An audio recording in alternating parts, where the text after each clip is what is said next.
Howdy, howdy, Sudella here, and welcome to my Game 6 prep, which is really round 7, the final game of the round robin portion of the tournament. I'm going to be playing as the Dark Elves up against Ragnarok and the Tomb Kings. Now, Ragnarok and I are actually both 2 wins and 3 losses, and the top 4 from each bracket goes on to the playoffs. So basically, whoever wins this game is going to be in the playoffs. That's something I didn't even think about when I started this tournament. I thought I might go 1-7 or 1-5. You know, I might get 2 wins if I'm lucky, that sort of thing. Because in my bracket we got Black Iron Battles, Turin, Janet on Occasion, and Shadow are all multiplayer specialists, and the I obviously play some multiplayer, but I only play the dwarves, so it's been a long haul to try and get some good, to do my best to try and put together some armies for armies I've never played before. And so here I am, 2-3. Ragnarok's 2-3. Whoever wins this game is going to the playoffs, which that wasn't even part of my thinking in the beginning. So when I tried to put together an army for Ragnarok, now Ragnarok plays on Legendary just like I do. He's a big Legendary player, but he doesn't play any multiplayer. So I know, having played Legendary a lot and transitioned to multiplayer, some of the things that a lot of the strategies you use in campaign just don't function at all in multiplayer. The best example I can give you is in campaign.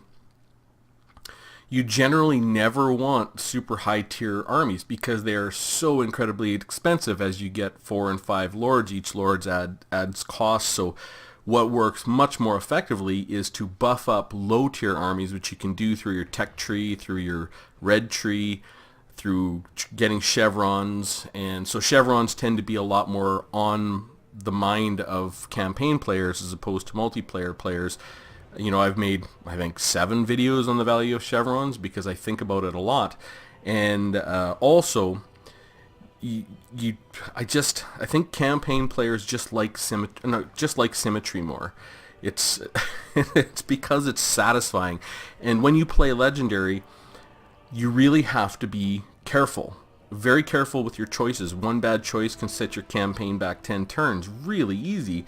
And this is some of the properties of a campaign player as opposed to a multiplayer player. A multiplayer player will very easily make a choice in a battle to send a unit like Slayers up against a unit he knows they're going to lose to, just to hold that unit back, lose all his Slayers just to tie them up so he can do other things with his army if he thinks he needs to do it. But you don't really think about that in campaign. You tend to really like symmetry. All your armies have an idea. Artillery is very good in campaign, and same with archers. Backline ranged units are very good in campaign. They're not nearly as good in multiplayer, with the exception of skirmish infantry tend to be a little bit better. And you do like that low tier infantry, and that's something that when I transitioned to multiplayer with the Dawi, I liked bringing dwarf warriors. They work very good in campaign, but they don't work nearly as good in multiplayer. So he has 3 games against Shadow Online Gaming. Very interesting to watch. The other thing campaign players tend to do, and especially on Legendary, is you really deploy carefully, because every death matters. It's not just the one fight. You're going to be fighting 1, 2, 3, 4 in a row, and the more effectively you can manage the health of your army, the better. And AI cooperates with that. If you deploy on high terrain, the AI will just come up and fight you up there. You can expect the things that they're going to do. So when I was thinking about the type of army that Ragnarok would bring, I felt he was going to have symmetry to it for sure, and he does tend to like low tier low to mid-tier infantry, because I know that's what I liked when I transitioned to multiplayer. I didn't respect the value of mid-tier infantry nearly as much, so I thought, well, he might bring a line of skeleton warriors, something like that, with some skeleton spearmen on his edges. Might bring some Nehakar warriors, Tomb Guard, maybe to bolster his line. Might bring some Tomb Guard with halberds just on the outsides, just to protect against cavalry or something like that. Maybe a front line, something-ish, like maybe something like that. Something basic. Maybe throws a couple of Nehakara warriors in there, or a couple of Tomb Guards. Hard to say, but it's going to be symmetrical, so you can put these guys sort of in here. You can put these guys out there. Let's see if we can do this. And you're going to have some sort of symmetrical line where your Tomb Guards are at the outside edges, and this is going to be something like your front line. Now, I figured for sure he's going to have some sort of artillery or backline range pressure. Now, the artillery is not that great for the Tomb Kings, and I didn't think he was going to bring a Casket of Souls or the Screaming Skull catapult. He could, but this artillery is just not that great. But the missile infantry is decent. So for his missile infantry, I thought he would either bring the Blessed Legion and 2 skeleton archers, again, so you can have that symmetry. These 3, between like that. But more likely, which I really like, I love the idea. I know in my game as the Tomb Kings, I did not pick these guys, but these guys are so good. These Shopti with great bows. So I thought, he'll probably bring the Chosen of the Gods and 2 Shopti with great bows. Again, you've got that symmetry of 1 good strong unit in the middle, 2 Shopti great bows on the outside. It's a good, their armor piercing. They've got very good range at 255, something like that, or the Blessed Legion and the 2 skeleton archers. Now, he does always, not always, but he likes to deploy a cav on each side. He does like to have cav. He operates them quite well. His micro's pretty good. So looking at the cav options, these Necropolis Knights with halberds are pretty good. Where are the ones that spit? These guys. I thought these Sepulchral Stalkers might appeal to him because they have range. They only have 3 ammunition, but their missile damage is poison, and they're not terribly fast, but they can use that poison to catch stuff. They have good armor. I thought maybe 2 of those on the edges, something like that, to defend his edges against any kind of large threat. He certainly could look at going something like Tomb Scorpions 2, but Tomb Scorpions aren't any faster, and they're anti-infantry. They do cause terror, but this felt like the choice to expect is the Sepulchral Stalkers. They are expensive, though. He could bring Nehakar Horsemen, but they're anti-infantry, skeleton horsemen. I didn't see him wanting to bring these guys, because not that the cav is amazing for the Dark Elves, but these Dark Riders are pretty good. Cold One Knights are anti-large.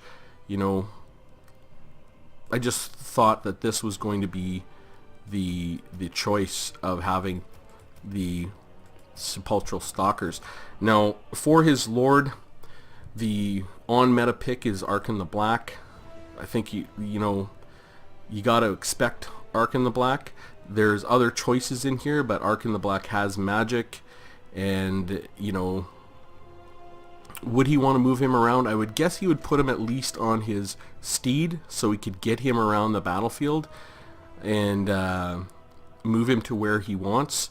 Now, you can see the cost is going, but it'll change a little bit. So, life leeching, improved power recharge rate, absolutely. The curse, maybe not. It's only 45. My will be done, plus 5 melee defense, plus 5 melee attack. I figured, yeah, he'll like that. Plus 44 physical resistance, maybe not. Hard to say.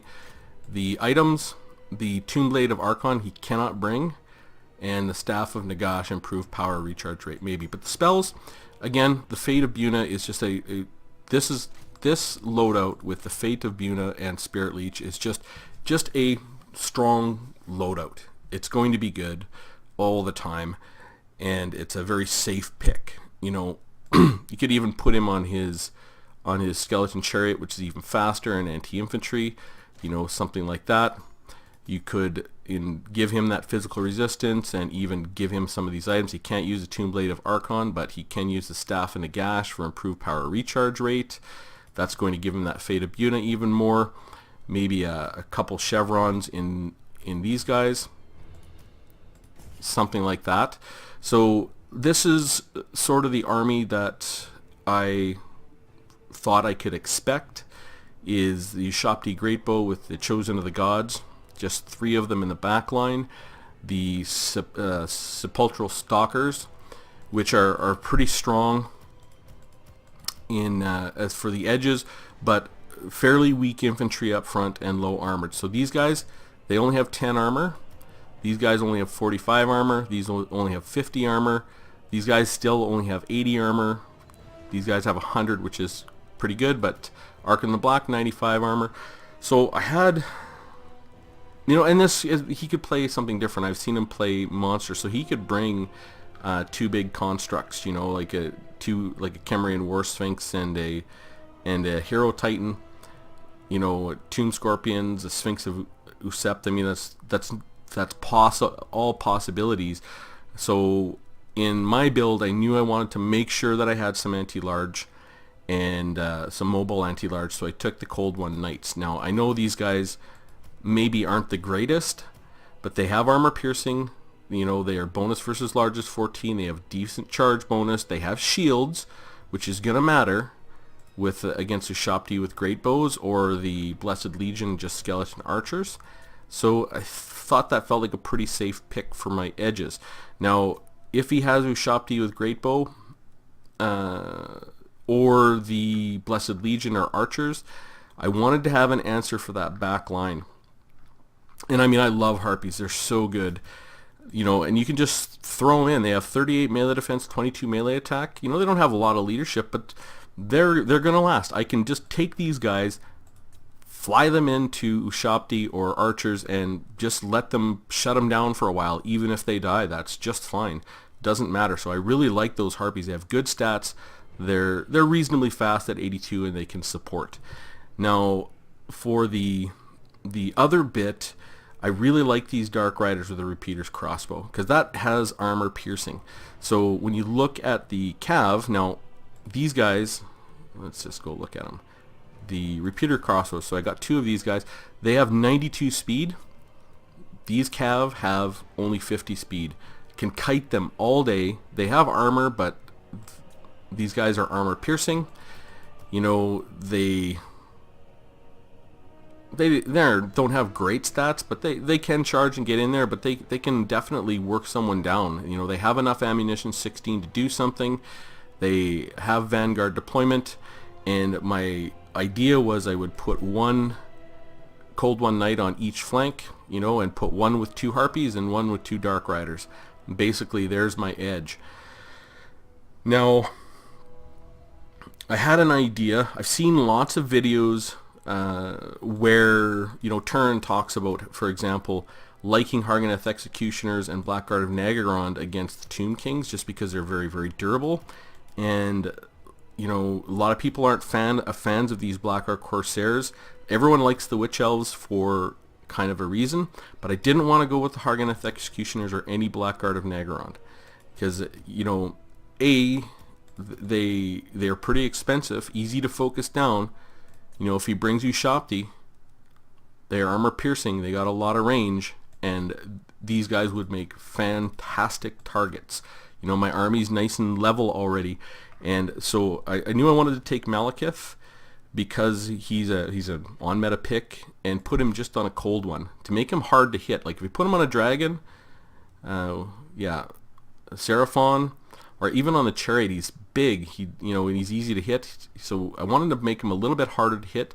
Now for his abilities, the main ability that I was looking at, I did take the Gaze of Malice. Four shots, weak against armor, but it could be good against chaff infantry.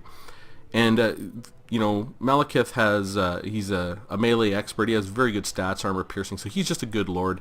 This is the big one. Spiteful Conjuration. Every time you cast a spell map wide, minus 15 armor to all the enemies. So that's pretty huge. These guys have 10 armor, they'd go to 0. These guys have 45, they go to 30. These guys have 50, they go to 35. These guys have 100, but these guys, they have 80, they go down to 65. So that was what I was going to build the rest of my army on, based on this Spiteful Conjuration. So for the spells, I want to be able to use some spells over and over. But the key spell that I want to use, I'll just take all these off of him. The key spell that I want to make sure I have is Soul Stealer. Because you cast that, it's expensive, but it heals you. So strong versus a single combatant, absorbs a hit points from enemy and causes damage to combatants and then heals you. I'm absolutely taking that. It's 18 Winds of Magic. It's pretty expensive, but I'm bringing it. This is the other thing, the Power of Darkness. Greatly increase your power reserves. So I could try and proc that spell, and thought it was really good. Chill Wind and Word of Pain I looked at, so I kind of liked Word of Pain. Now the reason I like Word of Pain is for two things. That minus 60 accuracy is a pretty big deal. You can cast that on these Chosen of the Gods, and they're not going to hit anything. Well, they'll still hit some stuff, but they're going to be a lot less accurate.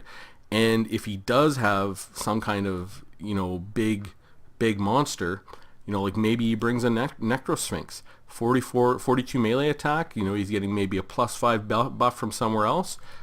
You use that Word of Pain, and for 40 seconds he's got minus 44 melee attack, or basically nothing. And it's only 8 Winds of Magic, and it procs your ability.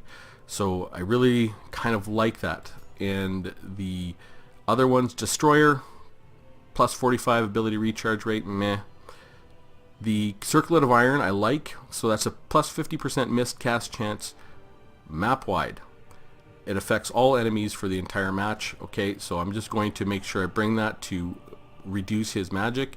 And Supreme Spell Shield, around yourself in 40 meters, effects increases proportional to the number of enemies decreased to power reserves. So that's pretty useless, I think. I just like this miscast chance.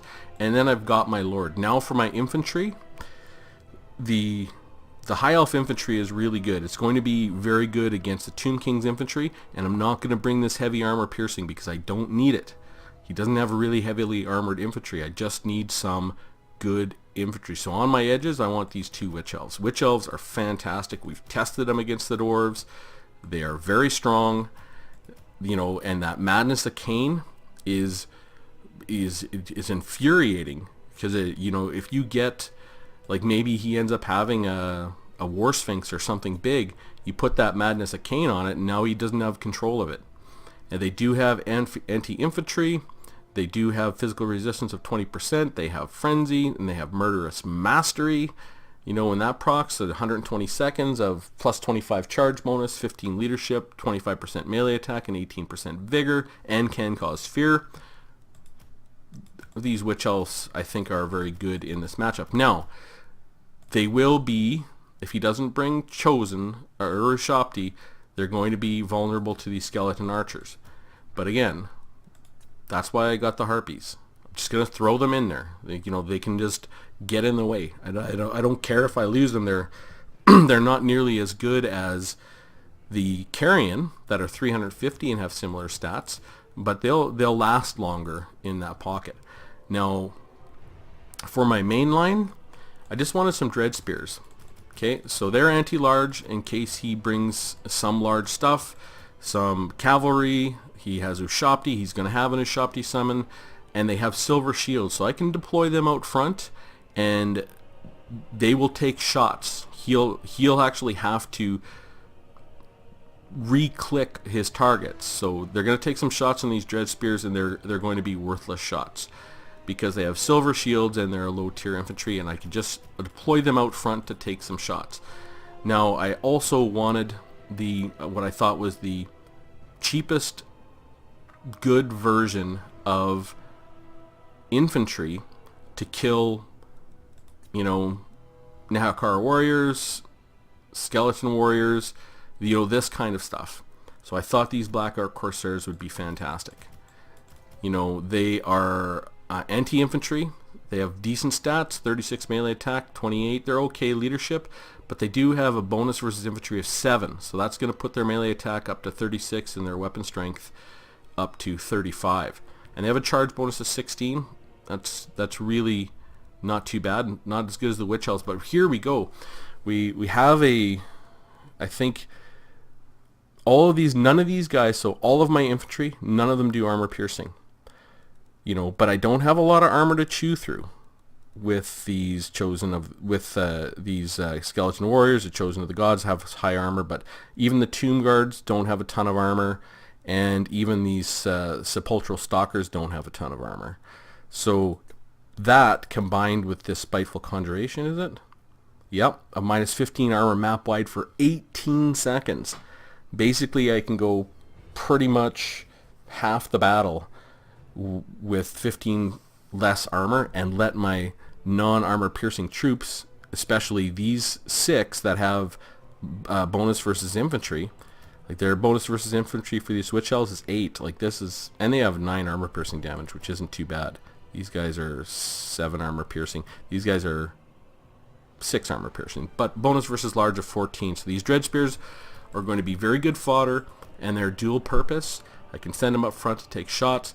Now, I just thought, well, I might as well make these guys just a little bit better, and I wanted to chevron them up, and I think 2 chevrons works. Yeah, so when you look, 1 chevron is almost always good because you can see my melee attack and melee defense go up, and then with 2, they both go up again. Sometimes only one of them goes up, like there we go. Only the melee defense goes up, and sometimes it only goes up by 1. So put 2 chevrons on those guys, 1 on these, and my army is nice and flat with the exception of Malekith. So Malekith's the only one I have to be very careful of, but I can get him around. He's on a cold one. He's not the fastest hero ever, but there's not a whole lot with a lot of speed unless he takes Carrion. I didn't consider Carrion. I mean, they like until you use them, you don't realize how good they are. And you know that 100 speed's amazing. 26 and 46, 40 weapon strength. Like, let me compare them to the Harpies. Yeah, like, whoops, where's my Harpy? So grab a Harpy and go over, and these guys are 350, so they're 250 gold less, and they have better stats. Like, you know, 18 plus 18 speed, plus 4 melee attack, plus 8 melee defense. They only have 18 units, 18 models, whereas the Harpies have 45, granted. But these Carrion are really good for just throwing at stuff. I mean, I really love them, but I didn't think he was going to bring Carrion. It's just one of those units you got to use. And specifically, you have to use in multiplayer. In campaign, these guys would be shit. They would really be worthless. Because... you know, you don't need to do that. You know what to expect from the AI. You don't need emergency units to fly across the map and land on, you know, some unit just to muck them up. But in multiplayer, 350 for a unit that has 100 speed, could fly anywhere and has these kind of stats and can muck things up and can cause fear. And has Vanguard deployment. This unit's unbelievable how good it is. So, you know, that was my thinking. And not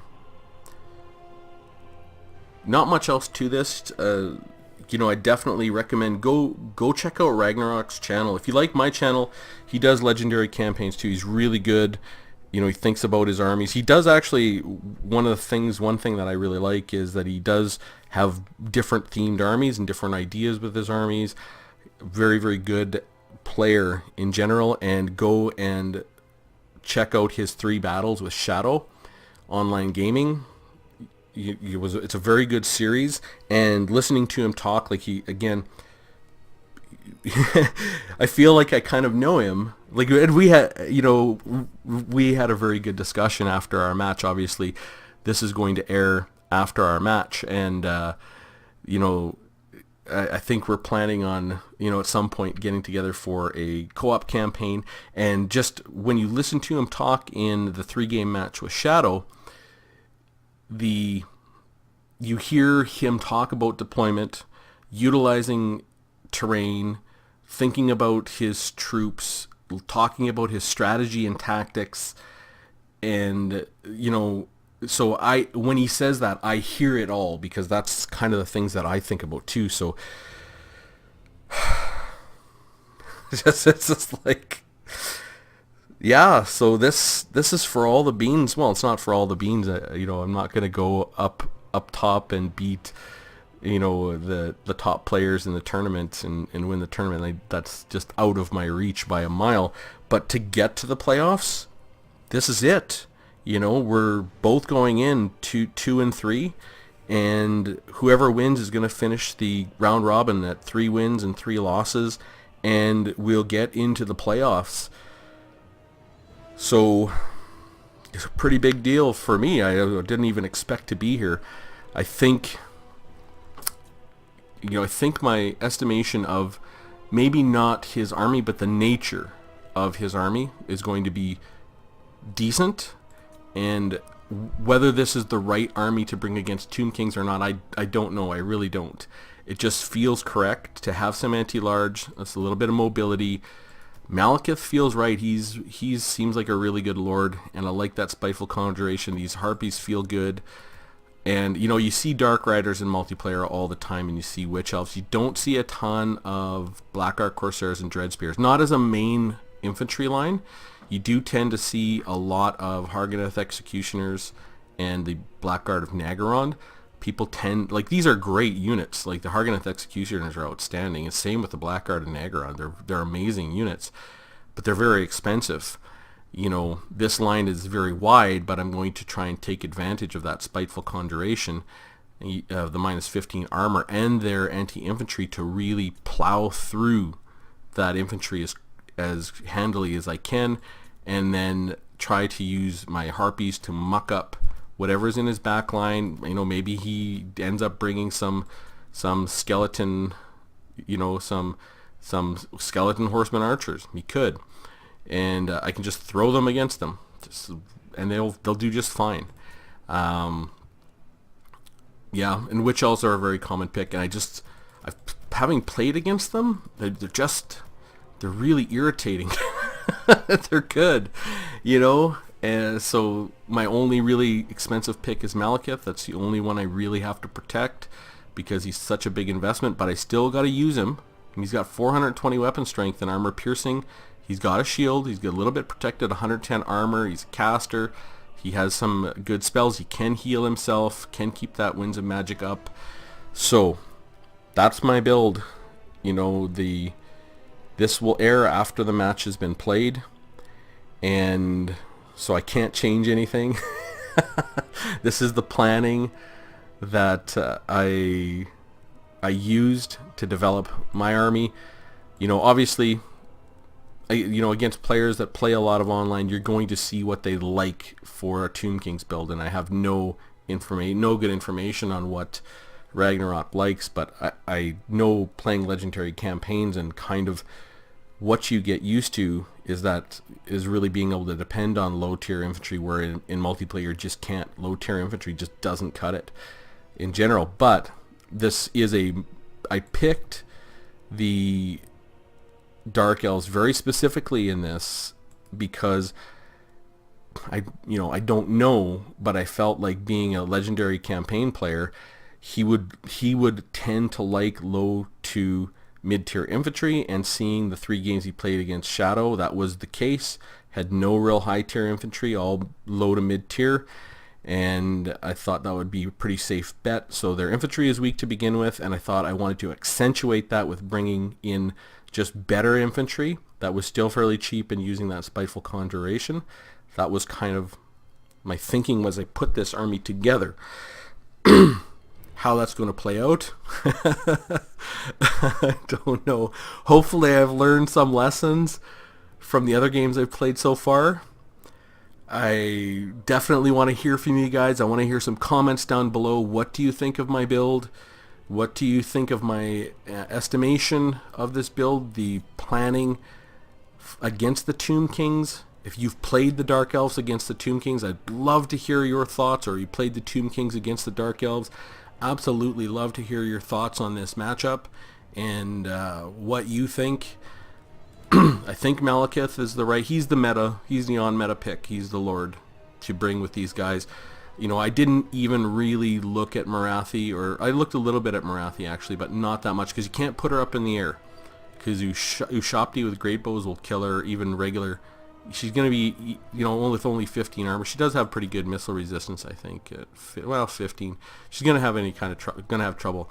I also didn't consider dragons. I didn't think, you know, they're very expensive. The War Hydra could be good too in this matchup. I've seen some games with, you know, multiplayer games where the War Hydra is effective, or even a double War Hydra build is effective.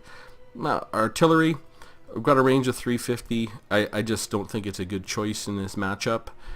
And, you know, the Cold One Chariot, nope. Cold One Dread Knights, they're okay, but they're not anti-large. I just like these Cold One Knights. Dark Riders with shields, again, cheap, and Dark Riders cheap. Vanguard deployment, fast, they can get around, but I really, for my cheap, fast guys that can get around, these guys 92 speed, these are 82, but they can go anywhere. I can fly right over top of the formation. These Harpies, I think, are really good. So, yeah, that's my build. No backline, dark shards or shades or anything like that. Just a light ranged contingent, heavy infantry. Well, they're not heavy infantry, but lots of infantry. I mean, that's, yes, 9 infantry I'm bringing, and just a little bit of skirmish, some good anti-large, and Malekith and those Harpies to muck everything up. So love to hear your thoughts on this. I'm excited about this match. A win means the playoffs, and a loss, you know, it's not a really big deal. I didn't even expect to have this chance when I started this tournament. So again, I'm the oldest player by quite a bit. I'm slow, you know. I don't have the skills that I once had. Not that I ever had the skills that some of these guys have.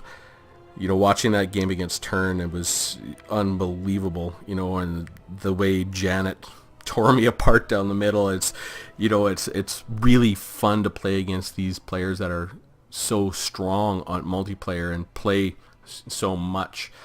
And yeah, didn't expect to even be here. So a loss is a loss, but I want to win. You know, I want to do my very best, though. Even if I lose, I put in a good performance, and I can look at my thinking and then improve by going over that after action report and to do better. So tomorrow morning, it's all the beans for me making the playoffs. I lose, yeah, okay. 2 and 4 is not bad. It's better than my expectation. I'm okay with that.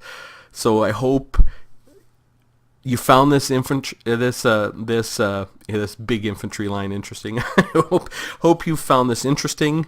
I hope you're as excited as I am for tomorrow's battle. Round 7, 2 guys at 2 and 3. The winner goes to the playoffs, and yeah, looking forward to comments down below. Really, how you think that this lineup is going to do against the Tomb Kings very specifically, and you know, cross your fingers for me. Cross your beards for me. All right, cross your beards for me. All right, that's about it. So I will see you soon.